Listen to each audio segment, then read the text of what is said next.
ચાલો આજે વાત કરીએ એ છેલ્લામાં છેલ્લા પ્રયાસની, જે ઇતિહાસના સૌથી ભયાનક યુદ્ધોમાંના એકને રોકવા માટે કરવામાં આવ્યો હતો. એક એવું રાજદ્વારી મિશન કે જેના પર લાખો લોકોનું ભવિષ્ય ટકેલું હતું. પણ આ બધાની વચ્ચે એક મોટો સવાલ તો ઊભો જ રહે છે કે શાંતિની સાચી કિંમત શું હોય છે? શું એને કોઈ પણ ભોગે મેળવી લેવી જોઈએ? તો ચાલો જરા એ સમયમાં જઈએ. પરિસ્થિતિ હતી કેવી? જરા વિચારો. પાંડવોનો જે પડાવ હતો ત્યાં વાતાવરણ એટલું તંગ હતું કે જાણે હવામાં તલવારો લટકતી હોય. યુદ્ધના કાળા વાદળો ઘેરાઈ રહ્યા હતા અને બધાના શ્વાસ અદ્ધર હતા. અને ત્યાં જ એક રાજદ્વારી મડાગાંઠ ઊભી થઈ. સંજય એક સંદેશો લઈને તો આવ્યા, જેમાં ઉપરથી તો શાંતિની વાત હતી, પણ અંદર સમાધાન જેવું કશું જ નહોતું. આનાથી પાંડવો સમજી ગયા કે વાતચીતનો કોઈ અર્થ નથી અને હવે કદાચ યુદ્ધ જ એકમાત્ર રસ્તો બચ્યો છે. પણ જ્યાં બધા યોદ્ધાઓ યુદ્ધની તૈયારીમાં હતા, ત્યાં એક વ્યક્તિ એવી હતી જેનું મન કંઈક જુદું જ વિચારી રહ્યું હતું. એમને યુદ્ધ પછીની દુનિયાનું ભયંકર દૃશ્ય દેખાઈ રહ્યું હતું, અને એ હતા કૃષ્ણ. એમના માટે આ ઝઘડો ખાલી જમીનના ટુકડાનો નહોતો, આ તો આખી માનવતાના ભવિષ્યનો સવાલ હતો. કૃષ્ણ શું જોઈ રહ્યા હતા ખબર છે? એમને માત્ર સૈનિકોના મૃતદેહ નહોતા દેખાતા, એમને દેખાઈ રહ્યું હતું એક ભયાનક ભવિષ્ય. હજારો વિધવાઓનો વિલાપ, લાખો અનાથ બાળકો, એક આખી સભ્યતાનો નાશ. આ બધું એમની નજર સામે ફરી રહ્યું હતું. એટલે જ આ મિશન માત્ર રાજ્ય માટે નહીં, પણ માનવતાને બચાવવા માટે હતું. અને અહીં કૃષ્ણનો જે વિચાર છે ને, એ સમજવા જેવો છે. એ કહે છે કે જુઓ, યુદ્ધ તો કોઈ શાપિત માણસ જ પસંદ કરે, પણ એનો મતલબ એ નથી કે અન્યાય સહન કરી લેવાનો. અન્યાયને ચૂપચાપ સ્વીકારી લેવો એ યુદ્ધ કરતાં પણ વધુ ખતરનાક છે. અને આ જ વાત કૃષ્ણની મહાનતા બતાવે છે. એમને બધી ખબર હતી કે ત્યાં જવાથી અપમાન થઈ શકે છે, જીવનું જોખમ પણ છે, પણ તોય મોટા કલ્યાણ માટે એ અંગત અપમાન અને જોખમ બધું જ ભૂલીને જવા તૈયાર થયા.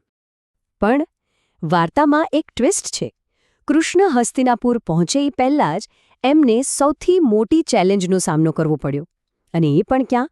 કૌરવોના દરબારમાં નહીં, ખુદ પાંડવોના જ કેમ્પમાં. કૃષ્ણ જેવા જવા માટે નીકળે છે અને અચાનક એમનો રસ્તો કોઈ રોકી લે છે. અને એ બીજું કોઈ નહીં પણ દ્રૌપદી હતી, જેની આંખોમાં અપમાન અને બદલાની આગ સળગી રહી હતી. અને એ જે શબ્દો કહે છે એ સીધા હૃદયમાં વાગે એવા હતા. એ પૂછે છે, ભાઈ, શું તમે ભરી સભામાં થયેલું મારું અપમાન ભૂલી ગયા? એ પોતાના ખુલ્લા વાળ બતાવીને યાદ કરાવે છે કે ન્યાય હજી બાકી છે. આ ખાલી ન્યાયની માંગ નહોતી, આ તો એક ઘવાયેલી આત્માની ચીઝ હતી. અને હવે કૃષ્ણ દ્રૌપદીની સામે એક એવો સવાલ મૂકે છે જેણે આખી વાતને એક નવા લેવલ પર પહોંચાડી દીધી. સવાલ હતો, એક વ્યક્તિનો બદલો કે પછી આખી માનવજાતનું ભવિષ્ય? આ બેમાંથી શું વધારે મહત્વનું છે? આ સવાલ ખરેખર વિચારવા જેવો છે. કૃષ્ણ જાણે કહી રહ્યા હતા કે શું આપણું અપમાન આખી માનવતા કરતાં પણ મોટું છે? શું એના બદલા માટે આખી દુનિયાને આગમાં નાખી દેવાય? આ પ્રશ્ને બધાને ફરી વિચારવા મજબૂર કરી દીધા. સારું, તો હવે સીન શિફ્ટ થાય છે. ચાલો સીધા પહોંચીએ હસ્તિનાપુર, દુશ્મનોના ઘરમાં. કુરુઓની સભા ભરાય છે અને બધાની નજર બસ એક જ વ્યક્તિ પર છે, કૃષ્ણ. દુર્યોધને તો સ્વાગત કરવામાં કોઈ કસર ન છોડી, પણ કૃષ્ણ એ બધી દેખાડાની વાતોમાં પડ્યા જ નહીં. એ સીધા ગયા રાજા ધૃતરાષ્ટ્ર પાસે. એમને ખબર હતી કે વાત તો સમસ્યાના મૂળ સાથે જ કરવી પડશે. અને કૃષ્ણ ત્યાં કોઈ રાજકારણની વાત નથી કરતા, કોઈ જમીન જાયદાદની વાત નથી કરતા. એ તો બસ એક ચિત્ર રજૂ કરે છે, એક ભયંકર ચિત્ર. એ બતાવે છે કે જો યુદ્ધ થશે તો એની માનવતા પર કેવી ભયંકર અસર થશે. એમની અપીલ દિમાગને નહીં પણ દિલને હતી. જ્યારે એમણે જોયું કે આખી વાત કોઈના ગળે નથી ઉતરતી, ત્યારે કૃષ્ણ એક છેલ્લો દાવ રમે છે. એ આખી લડાઈને એકદમ નાનામાં નાની વાત પર લાવીને મૂકી દે છે.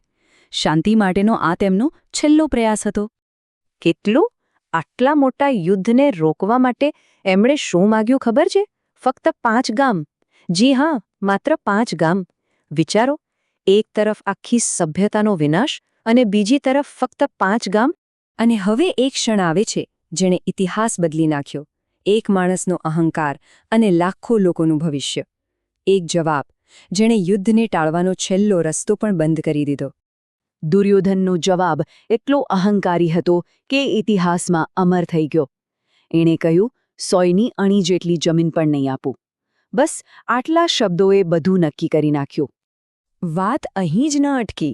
દુર્યોધન ગુસ્સામાં એટલો પાગલ થઈ ગયો કે એણે કૃષ્ણને પકડવાનો પ્રયાસ કર્યો.